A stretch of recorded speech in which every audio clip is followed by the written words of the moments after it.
Hola, en este encuentro vamos a desarrollar el Phylum Annelidos. Vamos a hacer de manera breve, como hicimos todos los anteriores, hacer un repaso de las características fundamentales y mencionar algunos ejemplos representativos. Aquí en imagen tenemos quizás uno de los más representativos que encontramos dentro de los anélidos, que son las lombrices. Otro también muy representativo y muy llamativo son las sanguijuelas. Estos dos individuos son los que quizás más conocemos. Quienes se dediquen a los acuarios, a tener peces ornamentales, quizás conocen los tubífidos o tubifex.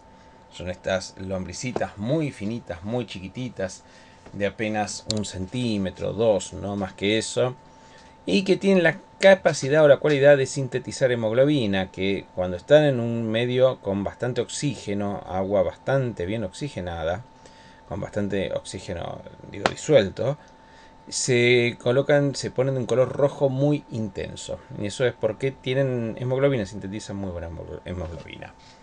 Y está bueno, como les dije, las lombrices común de tierra. Sanguijuelas y otros grupos también de anélidos que son marinos fundamentalmente. Los anélidos, después vamos a ver que los dividimos en tres grandes grupos, ¿no? Poliquetos, oligoquetos, irudinios o aquetos. Bueno, vamos a hablar, más que dividirlos en los grupos, primero en las características generales de todos los anélidos.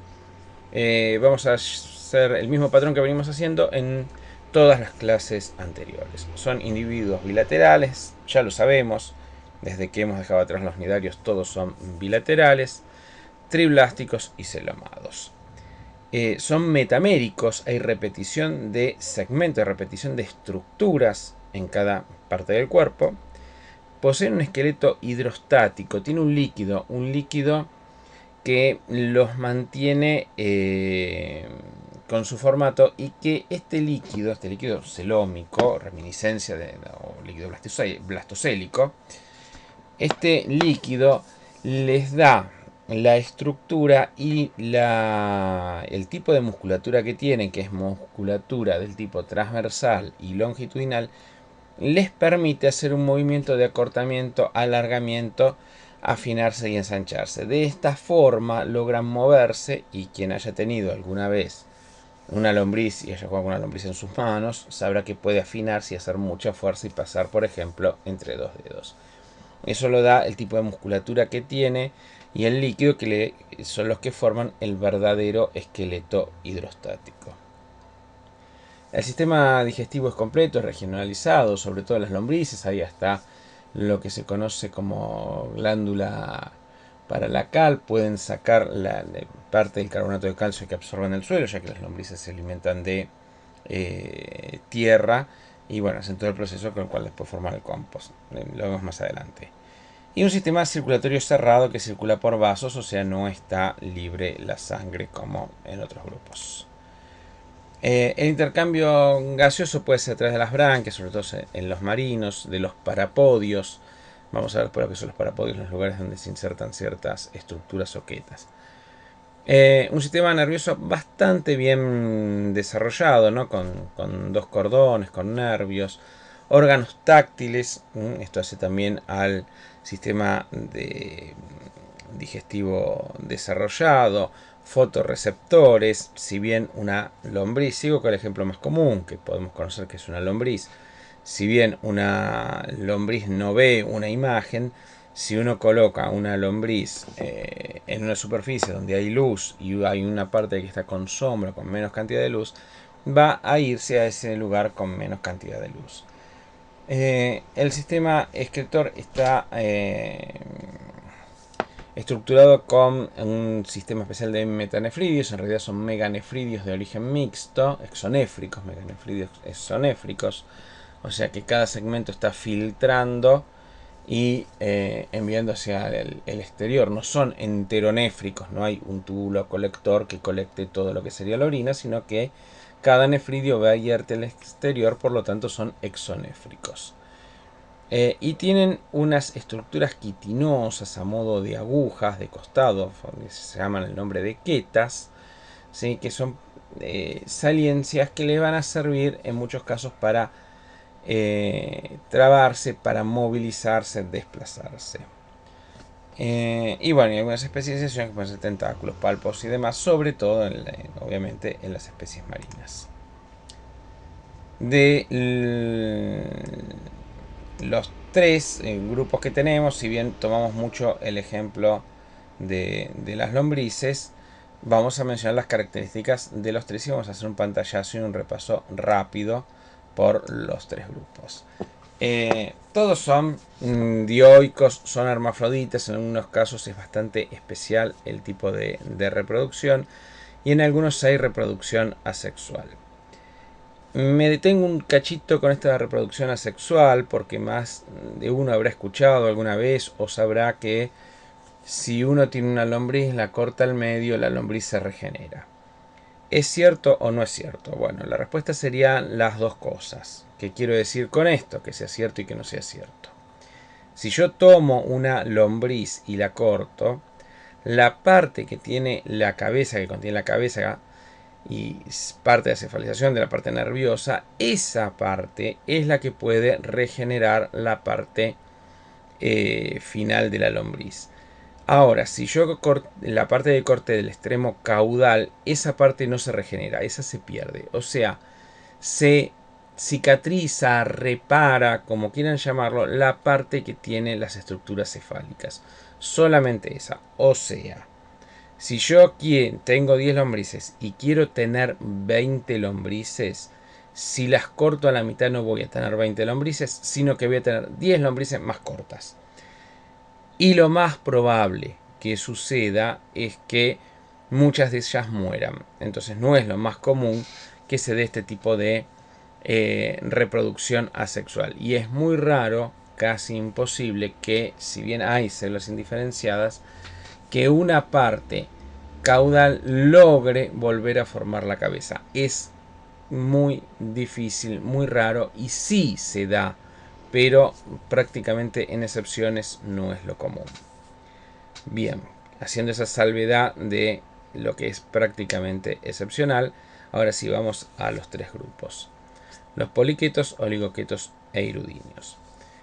¿De dónde vienen estos nombres? Vienen de las quetas, estas estructuras que tienen a los costados del cuerpo. Por ejemplo, los poliquetos significa que tienen muchas quetas, muchas quetas. Oligoquetos, oligo viene de poco, pocas quetas, y los irudinios se los podría llamar aquetos, que serían sin quetas. Vamos un instante a los poliquetos, a los que tienen gran cantidad de quetas. Acá las podemos ver de costado. Esto parecería, o alguno podría llegar a pensar que es un ciempié, que es algún tipo de insecto. No es nada de eso. Esto es un poliqueto errante marino. Este suele vivir en madrigueras, cuevas, en el lecho marino, muchas veces entre los caparazones de algún crustáceo, sobre todo de los cangrejos. Se alimentan de lo que va alimentándose el cangrejo, de lo que va quedando de la alimentación. No es parásito, simplemente es un comensal, convive. Y utilizan las quetas estas a modo de movimiento, ¿sí? A modo de trabarse y poderse mover. Estos individuos pueden ser de unos pocos centímetros, 7, 10 centímetros, a individuos de unos 30 centímetros, realmente muy grandes. Repito, esto que se ve acá no son patas, son quetas que están fijas al costado del cuerpo. Estos son los poliquetos, tienen muchas visiblemente, son grandes y muy visibles. Ahora, en una lombriz, ¿tengo esas estructuras? Bueno, una lombriz, si yo la miro, no tiene esas estructuras, pero no las tiene visible, las tiene realmente muy, pero muy pequeñas. Lo vamos a ver un rato, sigamos sobre los poliquetos. Los poliquetos dijimos que son los que tienen esta gran cantidad de estructuras, esta gran cantidad de quetas. Los poliquetos pueden ser como este, errante, de vida libre o que vive asociado a un cangrejo, pero que en realidad es de vida libre.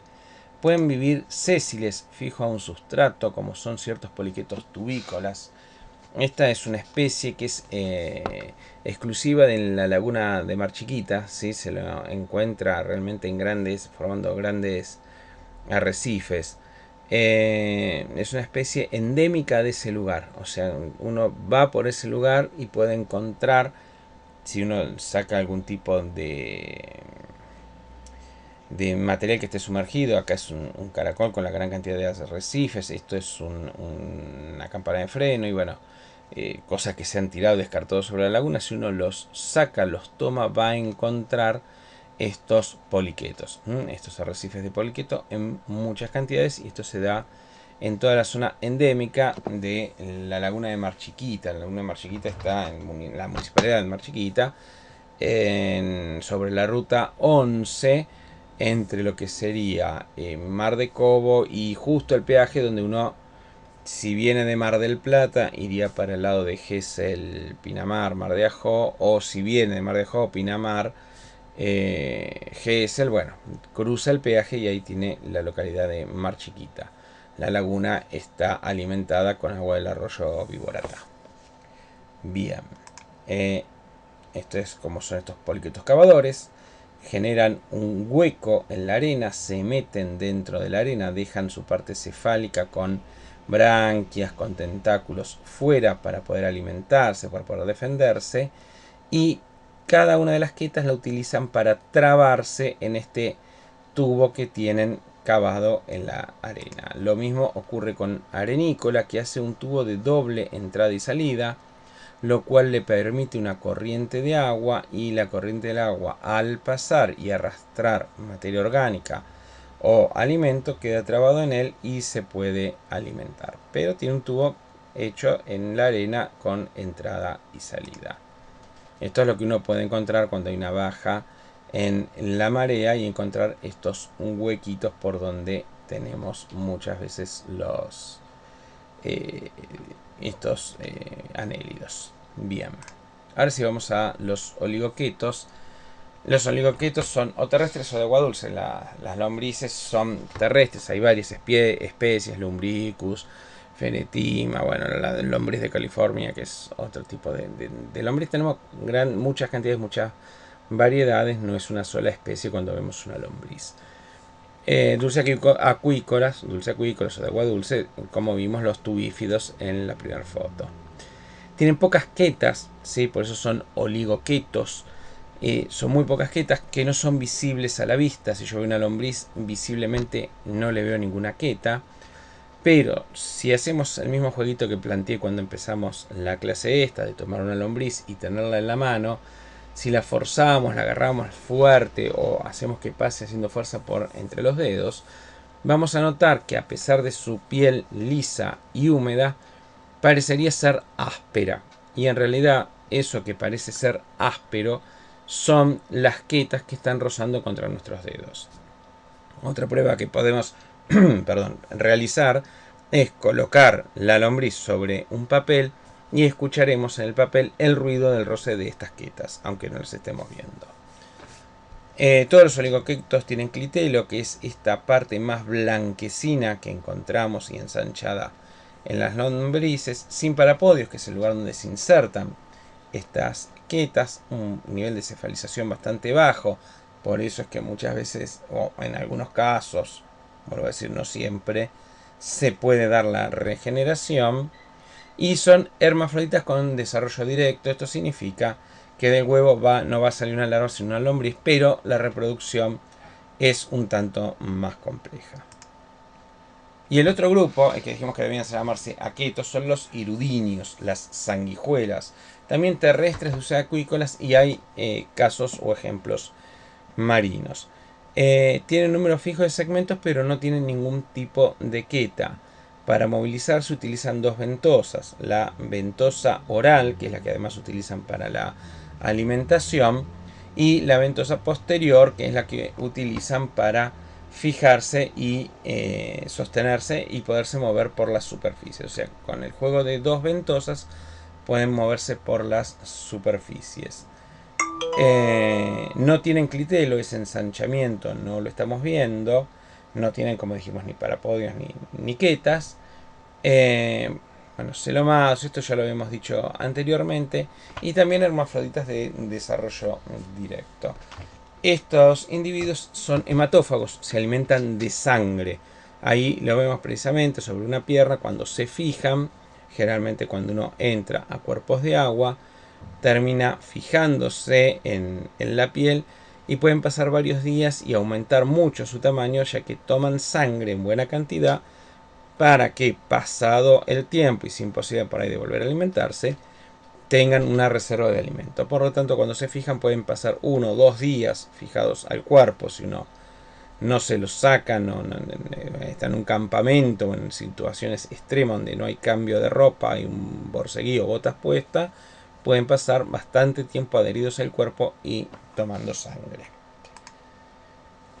Y cerramos por último en esta etapa con la reproducción de la lombriz, que dijimos que era también de desarrollo directo y que aparece el clitelo, y vamos a ver la función que tiene este clitelo.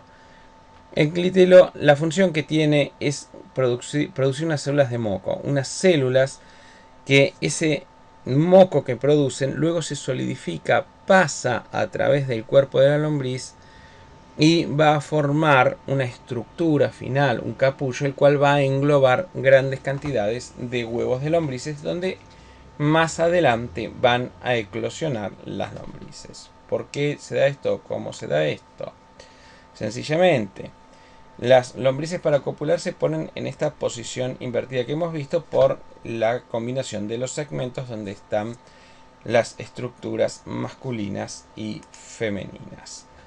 Después de la cópula, el clitelo secreta este mucus que va a formar como si fuese una arandela que va a ir desplazándose por el cuerpo del animal, o sea, va a ir pasando desde el clitelo por el cuerpo del animal. Al pasar por la parte femenina va a recibir óvulos, al pasar por la espermoteca va a recibir los espermatozoides.